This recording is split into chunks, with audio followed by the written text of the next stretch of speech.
Hello mga day, ngayon nga nag-decide kami ni Habi na pumunta doon sa Muzon Bypass. Meron nga kaming nakitang video na maraming ang tinitinda doon. Sakto naman na gusto namin magmerienda, kaya naisipan namin pumunta doon para itry kung ano yung magugustuhan namin. At dahil nga bypass to ng Muzon to Santa Maria, Bulacan, malapit lang sa amin yung area. Wala pang 5 minutes ay nandun ka na. Akala nga namin ni Habi sarado. Yun pala nandun siya sa kalagitnaan ng bypass road. Pagdating nga namin medyo madami-dami na yung tao, pero hindi naman crowded. In fairness naman dun sa mga stalls, meron na silang naka-ready na tables and chairs para sa mga customers. Iba-iba nga yung tinitinda dito. Street foods, milk tea, coffee, merong lugaw, shake, mami, siomai, rice meals, ukay-ukay at kung ano-ano pa. At dahil nga nauuhaw si Habi, ang first stop nga natin itong dirty soda. Pero hindi yan literal na dirty Pangalan lang daw nila yan. Very.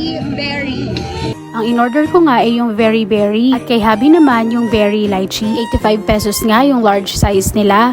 Hindi na masama, 'di ba? 4 PM to 11 PM nga yung operation hours nila dito. Kaya pag nag-crave ka ng mga oras na yan at malapit ka dito, pumunta ka na day. Sunod nga naming binili itong spud potato with beef. Sabi kasi ni ate, ito yung best seller nila. Kaya tikman natin. Bumili na nga rin kami ng takoyaki na may mozzarella toppings. Mukha kasing masarap at for 85 pesos lang. At dahil nga walang pwesto sa mga tables and chairs, dito na lang kami kumain sa gilid ni Habi. At sa di kalayuan nga, tingnan nyo tong batang to. Naghe-headstand mga day.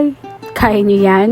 Medyo tumambay pa nga kami dito kasi presko yung hangin. Sana lang talaga hindi nila mapabayaan yung lugar na to. Kasi 'di ba yung mga ganto prone sa kalat, lalo na dun sa mga taong kung san-san lang nagtatapon ng basura. Medyo napahaba nga yata yung tambay namin kaya ginutom kami ulit. Kaya heto, nag-decide kami ni Habi na kumain ng rice meal. Itong siomai rice na nga yung magiging dinner namin. Bumili na nga lang din si Habi ng chicken skin at ng buko juice. Pagtapos nga namin kumain, uwian na. Pero babalik nga kami dito para dun sa mga iba pa namin gustong kainin. Pero sa ngayon, hanggang dito na lang muna.